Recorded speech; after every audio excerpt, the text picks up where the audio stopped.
Hello, and welcome to So Bad It's Good. Oh my god. Oh my god.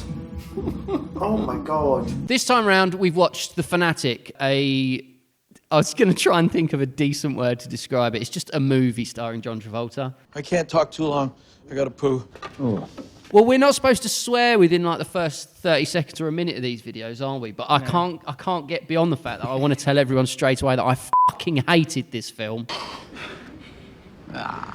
We were all fairly not indifferent, but we didn't really know what to say when we watched this. No! That is how that story ends.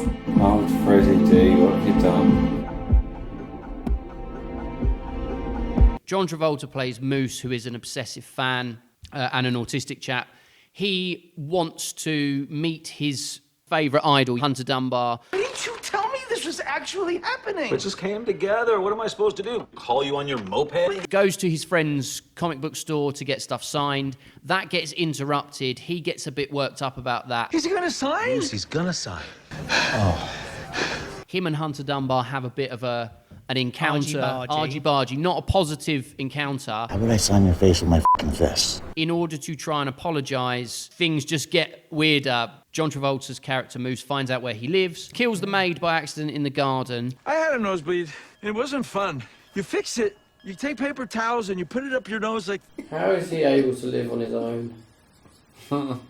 Doesn't even realise someone's dead. In the meantime, distracted him. Strolls around his house, uses his toothbrush, does some really extreme kind of stalkery type Yeah. things. It jumps very quickly. No one notices the dead maid. He then goes back and basically ties up and takes Hunter Dunbar hostage. It's like Misery crossed with... A shit version of Misery. Yeah. Hunter Dunbar convinces him to undo the ropes, which he does. Hunter Dunbar, Devon Sawa's character, shoots his hand off, or the fingers off of one of John Travolta's hands. Oh my god! Then deafens him. Then goes to shoot him in the chest, realises he has no bullets left, and then stabs him in the eye. Oh my god!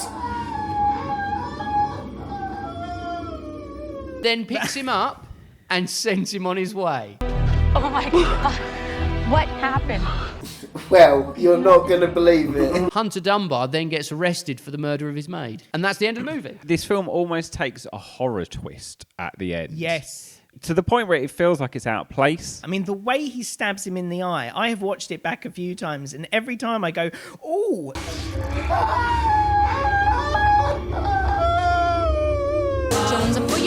That Limp Bizkit mix. So where the fuck you at? Shut the fuck up. John Travolta plays a chap called Moose. I play a man-child in this movie. and he's to some degree on the spectrum. It's implied that he's on a spectrum, so the assumption is that he's autistic.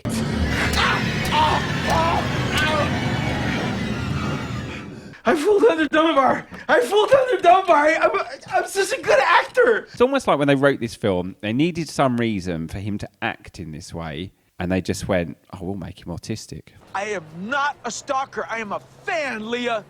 You should know that better than anybody. His garden. You're being so mean. He's a fan. He's just a fan. Just a fan. The crazed, obsessed fan story doesn't, for me at least, tie in with the autistic. They're not exclusive things. Moose is in the house. Here's Moosey. I think you could do a film like this, and the guy's autistic, but there needs to be some other reason why he's doing this, not just because he's autistic. You want trouble? I sure don't. There's a letter for you. It's a letter. He wrote a letter. Travolta's performance, for what that character is, was very good. His lines weren't right. I think his performance was. Let me tell you something, Mr. Dunbar, Mr. Dummy Bar. So Moose is a street performer in Hollywood. He dresses up as an English, an old school British Bobby. Poppycock. Does the most awful English accent, but is very much in keeping, I think, with the type of people that you get in Hollywood. Shh. Is that the Quine? You heard it here, folks. where he's in the mirror and he's listening on the dictaphone and repeating those lines. Hello, Tracy. Hello, Tracy. Jack the Ripper. Jack the Ripper. That's a really cool detail in this film, and there were things like that I genuinely thought were very good. Because you were actually learning something about Moose, the character. My mate Dave. Did you see my mate Dave? No worries. No. Also, how the hell is he affording to live in Hollywood? Well, yeah. And run a scooter just as a street performer. It feels like there is a 20-minute somewhere that should plonk in the middle of this that pushes him enough to get to this point where he is like, no, I'm going in there and nothing's going to stop me. And if the maid's in my way, I'm just going to push her and then ignore her because I'm going in. Yeah. And then the maid's not coming in. Fine. Like that I would get. And you'd kind of be like, oh, what have you done? Like, this is going to end terribly. Whereas what you're actually sitting there saying is, That's a nosebleed. That's bad. what are you doing? She's dead. You're an old guy. You've lived a life. Like, you surely must know that someone lying on the floor bleeding profusely is not a positive thing. Interestingly, it stars Devon Sawa as the film star that he's fanatic Ironically, about. The star of Stan, the Eminem music video. video. Which also is a better written version of an obsessed fan. I waited in line 4 hours and you just said no. In this, the roles are reversed in a way. Not that Eminem's in it, obviously, but Devon Sawa plays the guy who is kind of stalked by an obsessive fan. I don't know what you're doing outside my house like some sort of deaf mute pervert, but I suggest you keep moving. But also is different to that. He's not very nice. I got your autograph. Right? He's a prick. He's just an arrogant actor who thinks he's Yeah, something I mean, he's special. doing stuff through with his wife. Maybe you could remember that I have a date tonight. And you said you would watch Tammy. Buddy. He actually seems to care about his son. Oh yeah, it does. It's Like never... he has a genuine connection, because I thought they He's would just very easily play it. He's a dick. He hates his son. He wants to get rid of him. But actually, no. He's actually a really loving father. Well, he's a loving father who then, with his son in the car, guns his car at Moose and then slams his brakes on. Okay. Just after having made his son really awkwardly listen to a Limp Bizkit tune. You okay with some music? You like a little Limp Bizkit? Sure. You like a little biscuit? Yeah. And really overly compliment how good the Limp Bizkit tune is. I used to listen to this back in the day. This is hot. Probably worth re-referencing the fact that this movie is written and directed by Fred Durst of Limp Bizkit fame. So it's not just like some fanboys going, oh, I really like Limp Bizkit, let's have a Limp Bizkit tune in this car. Yeah. It's the man from Limp Bizkit making a film referencing in his own script how good Limp Bizkit are and how it takes him back. Oh my God, that is nice. Yeah. That is nice. This is great. Oh, yeah. Here we go, baby.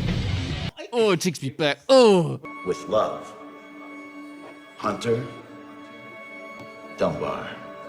He's trying to be nice. He comes off like an arse. He was like fucking arse in his dreams. I call it the city of bullshitters. Who am I to judge?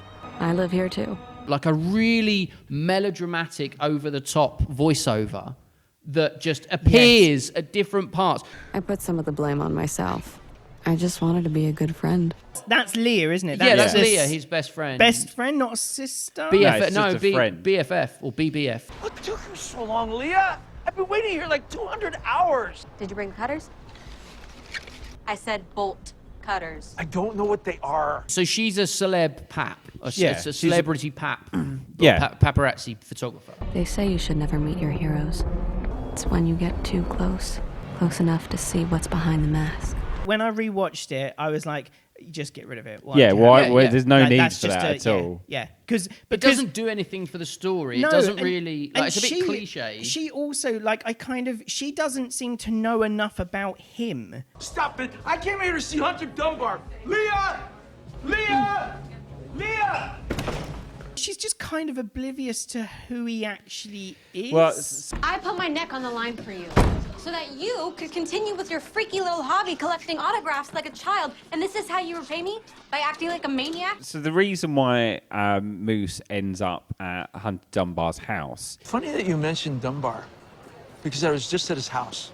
You're kidding, right? His friend Leah has given him or told him about star maps. How do you guys find celebrity houses? I use my handy-dandy star map app. Star map app? Yeah. I find it weird, actually, that he doesn't know that. Yeah, weird that he doesn't know that. He but works then on the Hollywood Walk. How would he strange. not have ever Heard thought, of or even thought, I wonder if there's a way I can find out Yeah. where these people live? I use the star map app, the one that you told me about. It takes you directly to his house. I did not tell you to use the You sure Star did. Map app. I did not. I did not. So Leah knows that he's a bit obsessive. Told you about the app because you're the biggest movie fan I know, and I thought you'd get a kick out of seeing where the stars live. It just doesn't make sense for her to tell him.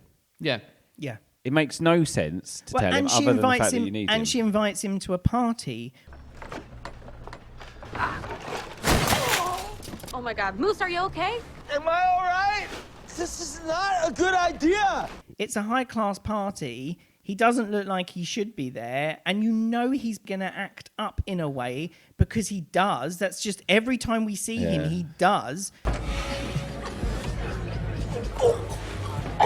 Also, not some random party. She's working there. I don't understand what she knows about him because it seems like she's as oblivious as we are when we start this film. I can't believe you're acting like this. I thought you would be happy for me. Happy for you. I would have never encouraged you if I knew you'd turn into a creepy little stalker. I am not a stalker. Promise? Yeah. Okay. No. You know, if there's anything you ever need or want. No. Call me, right? It's just living in the house now. Why did he take it? Why is he under the bed? Well, yeah. It's the whole house. There are other people that just seem to bully him for no apparent reason. Yeah, those bullies. You call that slow? See, I call that ball. Fun fact: the second of the two bully guys is Bill Paxton's son. It's real panto stuff. It really is. It's so awful, real that pano. stuff, that it feels massively out of place to the stuff with John Travolta and Devon. I know you're a good person. I see mean and angry. I'm just scared, man. I'm just really scared. Like, acting their asses off, I think, in places. And then you've got, hey, we're the street bullies. And we're, oh, you want to suck my dick, you gay boy? I think he should do the honors, huh? Yeah. Would you like to do these honors? I think you want to do these honors. Suck my dick, you gay boy! I made a note about the bullies that just said, "Scammer guy, does anyone care?" I go on in 15, all right? I can teach you how to hustle, and I need the cash, Moose, in a bad way. It's like they've been put in order to drive his dissent. Just leave me alone. Just leave me alone. Leave me alone. Fucking pushy. It's the scammer guy where you see the first kind of violent reaction from Moose. He doesn't get physical with Leah, but he gets very aggressive. Oh, he with does her. push her away and then blocks her from social media. Okay, that's it, Leah. Look at this. You're blocked. Somehow he just does it in a few taps of the phone. I didn't realise it was that easy. Yeah. I would have blocked these 2 months ago. Yeah. If only he had autism. Yeah. If only Fred Durst had written your life story. Yeah. Wow. When Moose grabs the scammer guy, I don't even know his name, he starts then describing how he wishes that Freddy Krueger would come along and pop the guy's head off. And it would roll in the street, and a truck would squish it. Why does this need a monologue? What it needs is for him to look like he's going too far, for the scammer guy to fucking panic. Yeah. Him draw back and then kind of run away because he's shocked at what he's done. Everything okay in here, gentlemen? The janitor's inspiring speech that makes Moose fucking lose his mind happens at 32 minutes. Why are you letting those fucking freaks push you around like that? What was that? It's his inspiring... Just you need to stand up for yourself, Moose. You can't let people keep shitting on you. You need to start the security back. guy. Yeah. Yeah, I've got him. I wrote him down as a janitor here because I'm not sure. Because he's black. Oh, there's the cancel bit.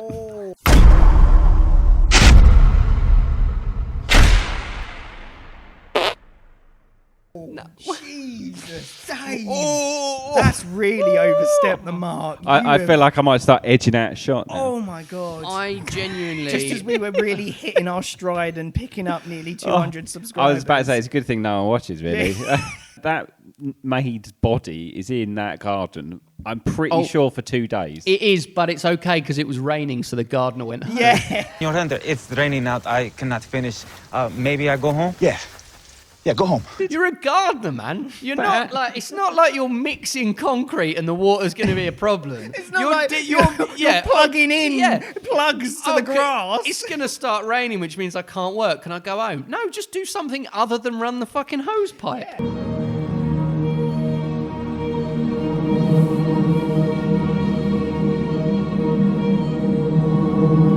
So there's these weird animation bits. There's some animation bits at the beginning. Which actually, as animations, I thought were kind of cool. Oh, shitty chalk drawings. So those Dave's written on his notes about the shitty chalk drawings. I quite liked them actually. They were drawn by Wes Borland, who is the guitarist of Limp Bizkit. Fred Durst should stick to making music. He's good at writing lyrics. And he's good at writing music. Then, I like Limp Bizkit, but even then. He doesn't have much experience in writing stories, and he doesn't have any experience in writing believable characters. And I'd argue, and I might be wrong, and if I am, that's fine, but I'd argue that he's never met anyone who's autistic before. If you were writing a central character who is an autistic guy, you would then have some sense of how other people should interact with that person rather than everyone just thinking he's a dick. Moose, huh? Did you make some serious money? I mean, I don't know how you can't, Fred Durst couldn't have read this back to himself, or read his script and not thought, I've just painted an autistic man to look like a creep and a weirdo for no good reason. You rock my head and you rattle my head. You rock it like I go to bed. Another little fun fact, this is produced by Bill Kenwright, who is the chairman of Everton Football Club. Wow. Is it that Bill Kenwright? It is that Bill Kenwright, yeah. Wow. Yeah. That is remarkable. No human contact, and if you interact, your life is on contract. I don't think this is a so bad it's good. The only part of this that is so bad it's good, as in you'll get some humour, is probably the last 15 minutes. So if I'm rating it as a whole and they're going to watch the whole thing, it's one star, maybe. Yeah, I'd struggled thinking about what to give this film. Because, it's not funny. It's not so bad it's good. It's not very well written. No. Yeah, I'd give it 1 as well, I think. That's kind of what I said to myself yesterday. I'd give it 1. I started to waver thinking, maybe I do give it a bit more. Because they were at least held my attention. It's an unoriginal story poorly told. It's getting nothing from me. What is this movie, man? Is it worth a watch? Probably is. Is it worth a score on So Bad It's Good? No, it's not. The Fanatic gets a big boy 1. 2. 2. Balls, we just said it. It gets a 2 out of 15. Numbers. If you like this, Chris, what should they do? Open a window. Oh. Open a window and then just shout. I mean, it doesn't. It's anything. What would they shout? Yeah, ah! Oh, I think you should shout, "Get me a Savoy." How does that help? No, how does that help? Because then someone's going to go, "Why do you want a Savoy?" It's like, well, I'm about to sit down and watch Bad Time Babble, and I feel like I need a Savoy, so get me a Savoy, and you should too. Look at that. He pulled it around. Yeah, he did pull that around. I thought I got him here, but I'm not sure how comfortable I feel about being associated with the requirement to eat a Savoy. I mean, after all the things you've said on this, I think that's the least offensive thing that we associate with. So, like it, subscribe to it. There'll be more of this coming soon, won't there? There will be. Cool. We're banging these out now. Enjoy.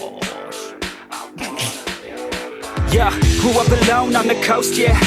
Had a few friends that were close, yeah. We would cruise to Newport for the show, yeah. Long tan legs, oh you know it. Growing up in Cali really ain't a bad deal. The girls look fine and a